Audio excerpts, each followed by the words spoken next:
જો સારા રસ્તા સારા રોડ ને સારી સર્વિસ જોતી હોય તો થોડોક તો મોંઘવારીનો સામનો કરવો પડે.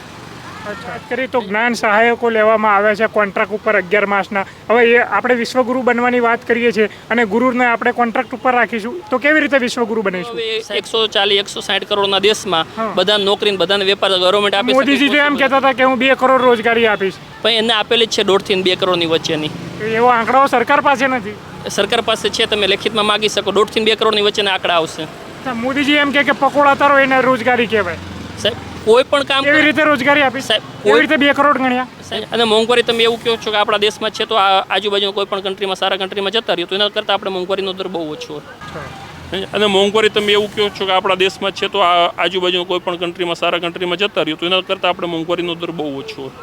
અચ્છા, મણિપુરની અંદર જે હિંસા થઈ રહી છે એવા મુદ્દાઓ ધ્યાનમાં નહીં લેવામાં આવે? સાહેબ મણિપુરમાં હિંસા થઈ રહેલી છે પણ એની વિશે એને કાંઈક તો ધ્યાનમાં લીધેલું હશે. ના, મોદી સાહેબ એક શબ્દ સુદ્ધા અત્યાર સુધી ઉચ્ચાર્યા નથી. સાહેબ મોદી સાહેબ એવા વ્યક્તિ છે. એક બાબતે એવું કહેવામાં આવે છે કે મહિલાઓ કે સન્માન મેં બીજેપી मैदान में, નરેન્દ્ર મોદી मैदान में. સાહેબ મોદી સાહેબ એવા વ્યક્તિ છે કે જે જરૂરત હોય ને એટલું જ બોલવા માંગે છે અને એનાથી વધારે વ્યક્તિ બહુ ઓછું બોલે છે. અને જે જરૂરત હોય ત્યાં બોલે કે જ્યાં જરૂરત હોય ત્યાં બોલે છે. જ્યાં જરૂર આવશે તો એની ઉપર એક્શન બી લેવામાં આવશે.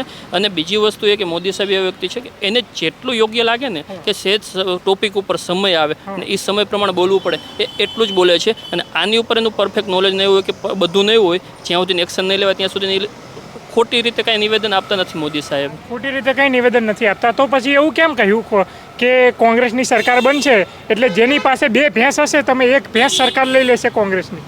સાહેબ આ ખોટું છે કે સાચું છે? સાહેબ એક સમજવાની ને બધાની વિચારસરણી અલગ અલગ હોય. મોદીજી બોલ્યા છે. ના, એક વસ્તુ કહું, બધાની સમજવાની અને બધા પ્રશ્નના આપણે ગુજરાતીમાં કોઈ પણ વર્ડ તમે ઉપયોગ કરો ને શબ્દ એના 2 અર્થ થતા હોઈએ છે. એક સમયમાં જે મોદી સાહેબ બોલ્યા ને તમે જેની ઉપર કહેવા માગો છો તેનું શાયદ એનું ભાષણ આપણે મનમોહનસિંહે કરેલું છે અને એ ટોપિક ઉપર અલગ રીતે એને કરવામાં આવેલું હતું અને એનું તમે અલગ રીતે ભાવાર્થ લઈ રહ્યા છો. બાકી એનું ભાવાર્થ નહીં, એમને સ્પષ્ટ ભેંસનું નામ દીધું કે આ મતલબ ભેંસોનો આ 2 હશે તો એક લઈ જશે.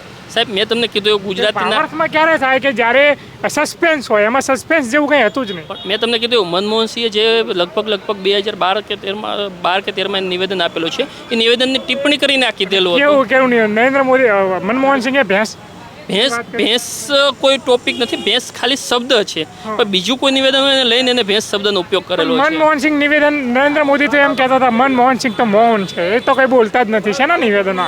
સાહેબ એક વખત આપેલું છે તમે એવું તો સાંભળી લેજો. અને મનમોહનસિંહ છે એ ઓછું બોલે છે, લગભગ એ પ્રચારમાં પણ ક્યાંય ન આવતા અને કાંઈ પણ એ પોતે ડિસિઝન બી ન લેતા. એ પાર્ટી તરફથી જેટલું કહેવામાં આવતું એટલું કરતા હતા. બાકી મનમોહનસિંહે લગભગ બીજું કંઈ પોતાની રીતે ડિસિઝન લેતા એવું ક્યાંય જણાય. કોંગ્રેસનું કહેવું છે કે મનમોહનસિંહ એ પ્રધાનમંત્રીનું કામ બરાબર કરતા, એ પ્રચાર બચારમાં મેં નથી મોકલતા, એમનું તો ખાલી કામ જ સેવા કરવાનું છે, પ્રચાર કરવાનું કામ કોંગ્રેસનું છે. નરેન્દ્ર મોદી તો પ્રચાર પણ કરે છે અને આ બધું કરે છે એઝ અ પ્રાઇમ મિનિસ્ટર. સાહેબ કોઈ પણ એક વ્યક્તિ હોય જે 4 કામ કરી શકતો હોય તો એને 4 કામ કરવા જોઈએ મારા મત મુજબ. અચ્છા, રાહુલ ગાંધી કેવા હતા તો પછી? સાહેબ રાહુલ ગાંધી તો મારે એની ઉપર કોઈ જોક્સ ન કરાય. જોક્સ નહીં, પણ તમારું શું લાગે છે? મોદી વિશે બોલ્યા, મનમોહનસિંહ વિશે બોલ્યા, રાહુલ ગાંધીએ ભારત જોડો યાત્રા કરી નાખી, અત્યારે યુવા ચહેરો બની ગયા છે. સાહેબ યુવા ચહેરો તો ખાલી કહેવાનો છે, બાકી ભારત જોડો યાત્રામાં મને ક્યાંય એવું નથી લાગ્યું કે ક્યાંય જોડવાની યાત્રા હોય. ગમે ત્યાં કોઈ એક કોમ્યુનિટી કે એક જ વ્યક્તિ ઉપર તમારે ચાલ્યું જવું એ પરફેક્શન મારા મત મુજબ નથી. એને કોઈ દિવસ ભારતના વિકાસ માટેની કોઈ વાત જ નથી કરેલી. રામ મંદિર બનાવ્યું તો એનો વિરોધ કરવાનો, 370 હટાવ્યું તો એનો વિરોધ કરવાનો. 370માં એવું શું હતું ભારત વિરોધી કે જે એનો ભારતને લાભ થાય એવું કે એનો વિરોધ કરતા? 370 હતી તો એનાથી ભારતને શું લાભ થતો? તો કે કંઈ જ નહીં. તો એનો વિરોધ કરવાનો આવે જ નહીં. તો એનો વિરોધ શું કામ કરવો જોઈએ? જે વસ્તુનો વિરોધ કરવાનો ના આવે એ વસ્તુનો વિરોધ ન કરાય. જો દેશ માટે કે સમાજ માટે કોઈ વસ્તુ સારી થતી હોય તો એનો વિરોધ ન કરવો જોઈએ મારા મત મુજબ. અચ્છા, તો તમારા મત મુજબ કયા આવા મુદ્દાઓનો વિપક્ષે વિરોધ કરવો જોઈએ? રોડ રસ્તા રિપેરિંગ નથી થતા તો એનો વિરોધ કરવો જોઈએ. એજ્યુકેશન વિશે આપણે પાછળ હોય તો એનો વિરોધ કરવો જોઈએ. ગુજરાતમાં એજ્યુકેશન વિશે શું કહેવું તમારું? ગુજરાતમાં એજ્યુકેશન સારું છે સાહેબ. ગવર્મેન્ટ તરફથી પૂરી સર્વિસ અને જે એજ્યુકેશન બાબતે શિક્ષક જોતા હોય પૂરો સ્ટાફ મળી રહે છે. શિક્ષકોની વાત કરીએ તો જ્ઞાન સહાયકો લેવામાં આવ્યા છે કોન્ટ્રાક્ટ ઉપર 11 માસના. હવે એ આપણે વિશ્વગુરુ બનવાની વાત કરીએ છીએ અને ગુરુને આપણે કોન્ટ્રાક્ટ ઉપર રાખીશું તો કેવી રીતે વિશ્વગુરુ બનીશું? સાહેબ જો પરમિનન્ટ એક સમય હતો કે પહેલાં પરમિનન્ટ જ રાખતા. હવે આપણે કોન્ટ્રાક્ટ ઉપર રાખવાની તમે જે વાત કરી તો બધાને એક વખત પરમિનન્ટ લઈને કોઈ પણ જોબ ઉપર ચડાવવા માટે એક સિગ્નેચરની જરૂર હોય છે. પણ નીકળવા માટે શાયદ આખી 500 પેજની ફાઇલે ટૂંકી પડે છે. એટલા માટે અત્યારે જે કોન્ટ્રાક્ટ બેઝ છે એ એની ઉપરથી ચાલુ કરેલો હશે મારા મત મુજબ. એટલે નીકળવા માટે જે 500 પેજની સાઇન ના કરવી પડે એટલે કોન્ટ્રાક્ટ એવું નથી સાહેબ, પણ હું હજી મારી સ્પીચ પૂરી નથી થઈ. એટલે નીકળવા માટે જે 500 પેજની કાર્યવાહી કરવી પડે છે એના મત મુજબ અત્યારે એને એવું વિચારવું હોય છે કે કોન્ટ્રાક્ટ બેઝ ઉપર લઈ કે આપણે પરમિનન્ટ લઈ.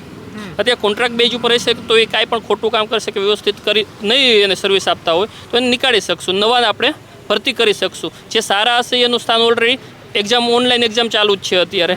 હવે જે પહેલાં હતું કે એકાબીજા રેફરન્સથી કે એવી રીતે આવતા તો એ હવે એ નથી રહ્યું.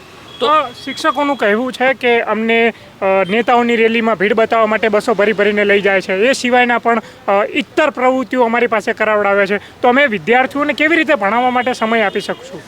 સાહેબ જો શિક્ષકોને એવું કહેવાનું છે તો એક વસ્તુ છે કે અત્યારથી આજના સમયમાં ભારત પાસે કોઈ પરફેક્ટ અને રેગ્યુલેશનવાળો કોઈ વ્યક્તિ હોય ને તો એ પહેલાં શિક્ષક છે. અને બીજી વસ્તુ તમને કહું કે સંખ્યા દેખાડવા માટે કોઈ દિવસ ગવર્મેન્ટ શિક્ષકોને પ્રેશર ન કરી શકે. પણ શિક્ષકો જાય છે ને બસો ભરીને જો ના જાય તો પછી એમને ખુલાસાઓ માંગવામાં આવે છે શિક્ષકો પાસે. ના સાહેબ મેં તો એવું નથી સાંભળેલું, પણ તમે કહો છો તો કદાચ હશે, પણ મેં એવું ક્યાંય સાંભળેલું નથી. મારા ગ્રુપમાં લગભગ ઓછામાં ઓછા 8 થી 10 શિક્ષક છે, 3-4 પ્રિન્સિપાલ છે. તમે એની સ્કૂલમાં જઈને સરકારી સ્કૂલોના છે કે પ્રાઇવેટના? સરકારી સ્કૂલોના છે, 4 તો પ્રિન્સિપાલ છે. એની તમે સ્કૂલોમાં જઈને જુઓ તો પ્રાઇવેટ સ્કૂલ પણ બહુ જ નાની લાગે તમને અને બહુ જ સામાન્ય લાગે એવી સ્કૂલો છે. આપણે મારા ગ્રુપમાં જે પ્રિન્સિપાલ છે એની એટલે કોઈ મને એવું નથી દેખાતું કે પ્રાઇવેટ આવી રીતે કોઈ પર્સનલ એની ઉપર દબાણ કરવામાં આવતું હોય કે તમે સંખ્યા લાવો તો જ તમને શિક્ષકમાં વ્યવસ્થિત તમને કામ કરવા દેશે, નકર તમને કોઈ આડી રીતે પરેશાન કરશે એવું મને કોઈ લાગતું નથી. અચ્છા, મોંઘવારી વિશે શું કહેશો? મોંઘવારી તો સાહેબ એક સમય હતો કે જે મારી ઇન્કમ 10,000 રૂપિયા હતી તો ત્યાં એની મોંઘવારી એ પ્રમાણે હતી. અત્યારે મારી ઇન્કમ 30,000 છે તો મોંઘવારી 10%, 2%, 5% વધવાની જ છે. ઇન્કમ વધે તો મોંઘવારી વધવાની જ છે. અને જો સારા રસ્તા, સારા રોડ ને સારી સર્વિસ જોતી હોય તો થોડોક તો મોંઘવારીનો સામનો કરવો પડે. અને મોંઘવારી તમે એવું કહો છો કે આપણા દેશમાં છે તો આજુબાજુ કોઈ પણ કન્ટ્રીમાં સારા કન્ટ્રીમાં જતા રહ્યો તો એના કરતાં આપણે મોંઘવારીનો દર બહુ ઓછો હોય.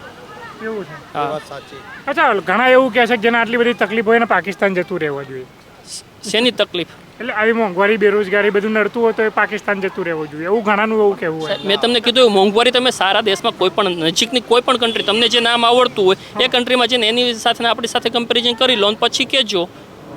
અચ્છા, બેરોજગારી તો સાહેબ હવે 140-160 કરોડના દેશમાં બધા નોકરી બધાને વેપાર ગવર્મેન્ટ આપે. મોદીજી તો એમ કહેતા હતા કે હું 2 કરોડ રોજગારી આપીશ, પણ એને આપેલી જ છે 1.5 થી 2 કરોડની વચ્ચેની. એવો આંકડાઓ સરકાર પાસે નથી. સરકાર પાસે છે, તમે લેખિતમાં માગી શકો. 1.5 થી 2 કરોડની વચ્ચેના આંકડા આવશે. મોદીજી એમ કે પકોડા તરો એને રોજગારી કહેવાય. સાહેબ કોઈ પણ કામ કેવી રીતે રોજગારી આપી? સાહેબ કેવી રીતે 2 કરોડ ગણ્યા? સાહેબ કોઈ પણ કામ કરે ને એને રોજગારી જ કહેવાય. હું તો એમ કહું છું નોકરીની વાત કરો. સફાઈ કરવા વાળા આવે ને, સફાઈ કરવા વાળો વર્ગ એને પણ રોજગારી જ કહેવાય. રોજગારી એ સામાન્ય માણસને આવક આપે દિવસની 100 રૂપિયા, 200 રૂપિયા, 500 રૂપિયા જે આવક આપે ને એને રોજગારી કહેવાય મારા મત મુજબ. બાકી તો જેની આવક 5 લાખ રૂપિયા છે એ પોતે એમ કહેશે કે મારી પાસે કાંઈ નથી તો એને રોજગારી નથી જ મળવાની.